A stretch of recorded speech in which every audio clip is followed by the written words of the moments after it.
Welcome to 6th grade history. You have a quiz today, so quiz 34. Before I let you go take that quiz, I am going to ask you some questions about it just to help you be prepared for that. We're going to ask a couple questions based on what we read yesterday and some things that apply to the quiz, and so that should help you in that. So first of all, what is the smallest bird in the world? The bee hummingbird. What country is the home of the first communist government in the Western Hemisphere? And also the bee hummingbird. Cuba. All right. And who became the communist dictator of Cuba in 1959? Fidel Castro. What is an atheist? Person who believes that there isn't a God. Name the man who was imprisoned for 20 years for speaking out against Fidel Castro.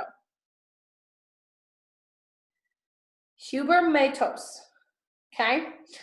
All right. So, a couple more questions from your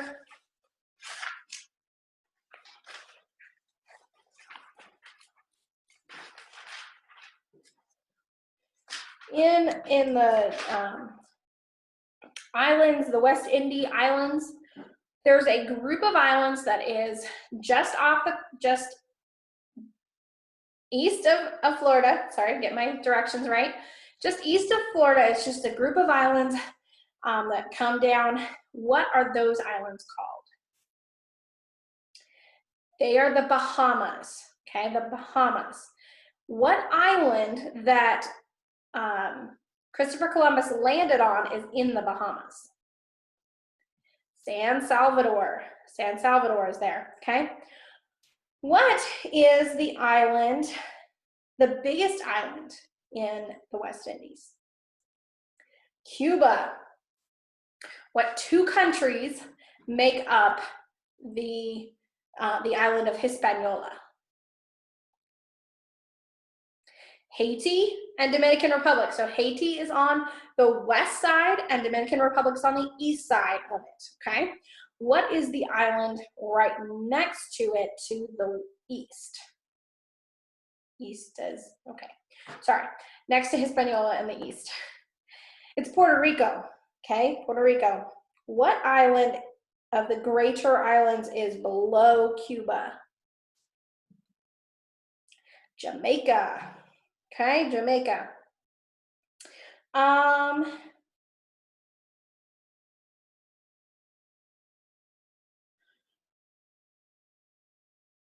Let's see.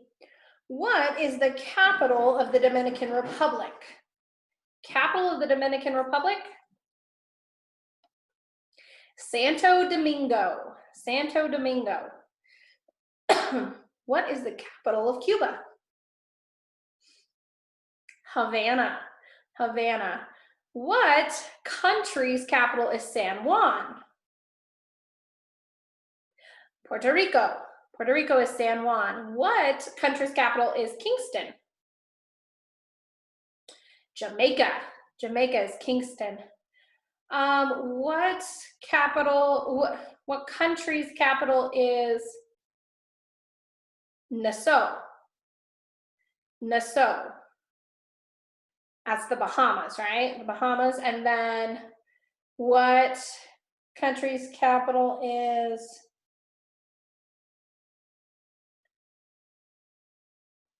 Port-au-Prince. Port-au-Prince. That's Haiti, right? All right.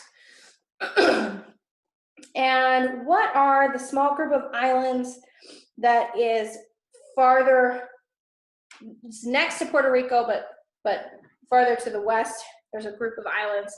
The U.S. owns about half of them. The Virgin Islands, okay? There you go. And then there's two groups of islands. We'll just end with this. So what are the upper islands next to the Virgin Islands? What are those called? The Leeward Islands, and then the ones below that are the Windward Islands. All right, so know those. If you haven't already, study that map on page 290 before you go take this quiz, okay? And then So you can pause the video, take the quiz. If you need to study first, do that, and then take your quiz. And then we're going to jump into page 305. All right, I hope you did well on that quiz.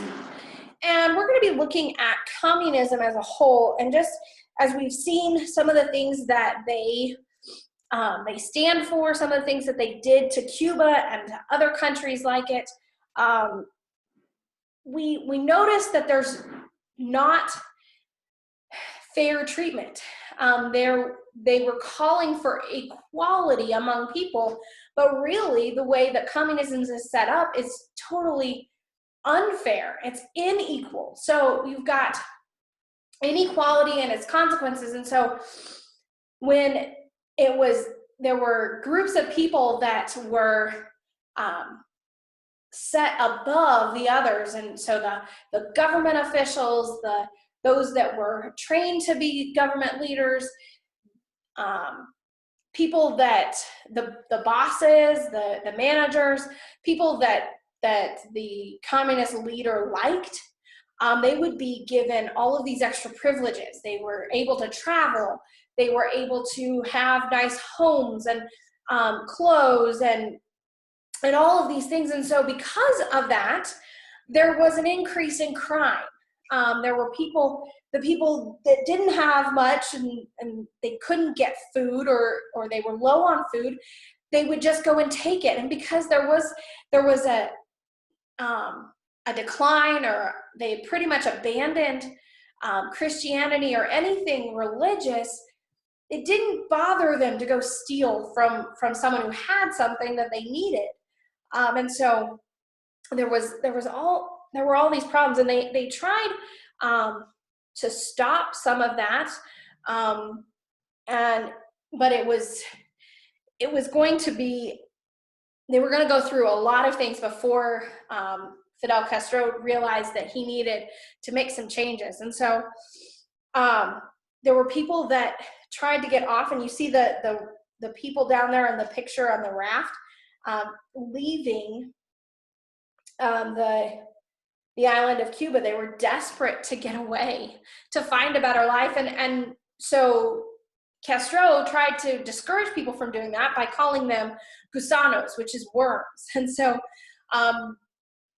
years or months later, when those who had escaped were able to come back and visit, they were actually, he had told them that they were treated as like the lowest of the low in America, that they were poorer than they were in Cuba.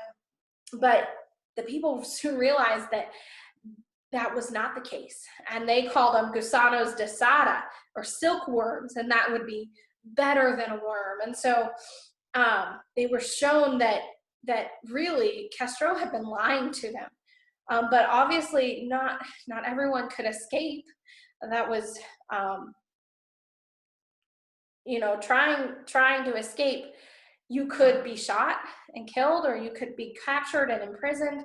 But the people of Cuba eventually called the people that had been able to escape and live a better life somewhere else, they called them mariposas, and that's butterflies. And so they've been transformed into something much better than what they had in Cuba. And so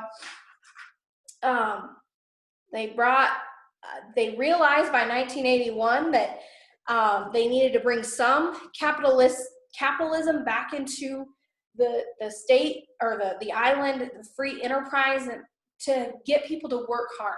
Because of course, they weren't working harder because they were not getting paid for what they worked. I mean, they just got the same that everyone else did. And they were realizing that communism does not work for the betterment of the people. Communism works for the betterment of communism and for the government of communism. That's all that it does. It doesn't work for the people, it works for itself. And that's the lie that they've been told, that it was for the betterment of the people, but it wasn't. And Castro, in July of 2006, almost to the end of his 50-year reign, he was weakened. He had a long illness, and he was facing surgery.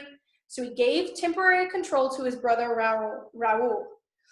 And then by February of 2008, 2 years later, Raul Castro was given the presidency, and so he was put in charge. And though, some of the things have seemed to be lessening, communism still has a hold in this small country. And so it's just, it's really awful how it has just taken hold of countries, and how people have believed lies and then realized that they were told lies. And then, so here we have on pages 306 and 307, this concepts to consider, a study in contrast between free and communist countries. Okay, and so I'm gonna have you read this, but I'm just gonna highlight a couple of the things. Number one, people are free to worship God in the way they think is right in a free country. This is the most important right guaranteed to Americans by the Constitution of the United States. But in communist countries, the communists say that there is no God. Because communists do not believe in God, they don't allow for religious freedoms. And that I think is one of the most awful things about communism, from a Christian standpoint and from a moral standpoint. Because when you take out God, you take out all forms of morality, and you have what happened in Cuba: the robberies, the stealing, the even murder. It doesn't have as high a meaning, because it's not the government doesn't put morality on a high, so why should the people? And that's the saddest thing that I think is part of this. Moving down, I'll read number 5. People have the right to move about freely at home or abroad. Americans have great freedom in traveling within the United States and among other countries. Now, of course, right now, we don't have that freedom, only because of this virus, but we can travel home and abroad when there isn't a main pandemic going on. But the communist country, people must get permission from the Communist Party to move from one place to another, and only rarely are they allowed to travel outside the country. The people are like prisoners in their own country. And I think that is very sad, because there's so many things that God's created, and even man has created around the world, that are just incredible. And not be able to just go and visit another place, and see like the Grand Canyon, or go and see the mountains in the mountain ranges in Europe or Asia, and just get to see some of the beauty of God's creation. Or even going to Egypt and seeing the pyramids, and some of the structures in different parts of the cathedrals in France, or different places. Just to be able to go and visit places is something that I think we take for granted, because we're not told we can't do it. But those who can't do it, like those in a communist country, they would love to just be able to go and see something that they've read about. And so I think that's something that is really sad. But we are given so much in this country, and we need to thank God for that. All right, I'll let you read the rest of those on your own. Those were the 2 I just wanted to highlight. So read pages 305 all the way to 307, and don't forget the concepts to consider, and answer this comprehension check on paper. There's 7 questions there. A couple of them are the think, so they need more than just 1 or 2 word answers. And then you will be done with that for today. Tomorrow is a review review lesson, I'm sorry, we have a test on Friday over chapters 15 and 16. So I want you guys to start studying for that test. So tomorrow I'm going to do a big review lesson, and I'm just going to ask lots of questions over chapters 15 and 16. We're going to look at the maps that you're going to need to know. Map Mastery 16 in the back of your book is over Middle America. So that's on pages 350 and 351 is that map. And so that's Middle America is Mexico, Central America, and the West Indies. So all of those, the things that you studied today for that quiz, and then things that we've studied before. So go back over that, make sure you know states or the countries and their capitals together, make sure you know which islands are which, and even Sierra Madre Occidental, the mountain ranges in Mexico. So Sierra Madre Occidental on the outside, Sierra Madre Oriental on the inside next to the Gulf of Mexico, Baja California, the isthmuses, so the Isthmus of Panama, the Isthmus of Tehuantepec, that's on the bottom of New Mexico, the peninsulas that you may see there, where the Panama Canal is. So just, and then any of the bodies of water. So really study those well. And so you can start with studying the map, and then you can ask yourself some questions from chapter 15 and 16. And tomorrow you'll watch the video and be able to answer the questions that I'm asking. So I'll let you get to this, and we will see you in the next lesson.